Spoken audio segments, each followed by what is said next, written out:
I pledge allegiance to the flag of the United States of America and to the republic for which it stands, one nation, under God, indivisible, with liberty and justice for all.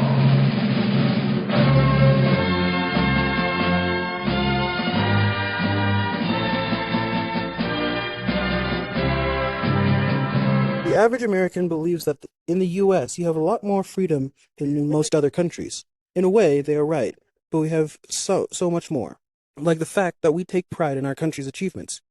Before we jump deeper into American stereotype, we want you to know that we will do our best to give you the information you need. Maybe you can help our country grow strong and achieve more. However, before we look into the sterilization of America, we must look at the history. In 1492, Columbus asked the Spanish king if he could provide an expedition. After two failed attempts to sway partisanship, eventually the king agreed for his route to India to take place. How he would eventually stumble across the continent of America. Fast forward to 1776, when the American Revolution declared independence against the British Empire and started the American War of Independence. In 1789, they would finally secure victory against the British and have 1/3 of the modern nation be free from colonial rule. In 1834, the Mexican War broke out in the land dispute in Texas, ultimately winning southwestern U.S., but leaving America divided on how these new states should join the Union. In 1864 was the year the Civil War began, the bloodiest war in the United States history, leaving millions dead after the turmoil. The Spanish-American War was an accidental conflict between the United States and Spain that lasted from April 21st to December 10th, 1898. The war ended Spanish colonial rule in the Americas and established the United States as a world power. Representatives of Spanish and United States signed peace treaties in Paris on December 10th, 1899, which established the independence of Cuba, Puerto Rico, and Guam to the United States and allowed the victorious power to purchase the Philippine Islands from Spain for $20 million. The stereotype of fat Americans and an extremely patriotic individual often intersect and contribute a broader perception of American identity. Many factors contribute to the perception of overweight Americans, including lifestyle choices, diet habits, and societal norms. A sense of American stereotype converge in the narrative of excess.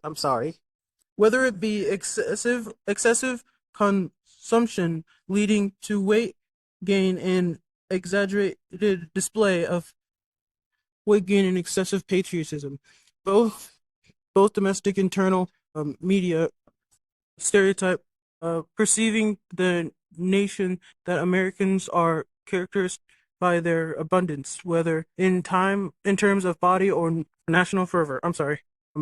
America is a nation of diverse people adding to its unique identity.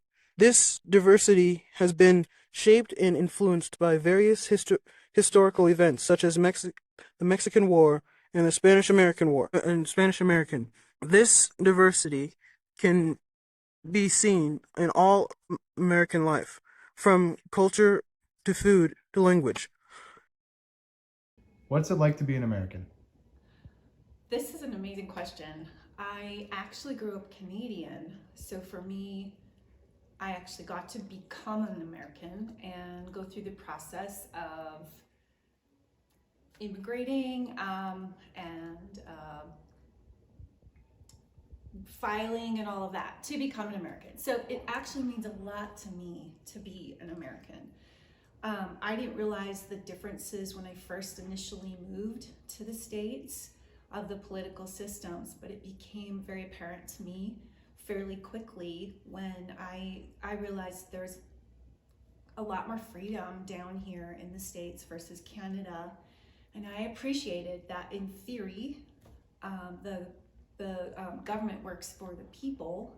In tracing the roots of American stereotype from the narrative of excessive to the historic milestone that molded the nation, we uncover an honest understanding of these perceptions, and we reflect on the impact of media representing and representations and historical events.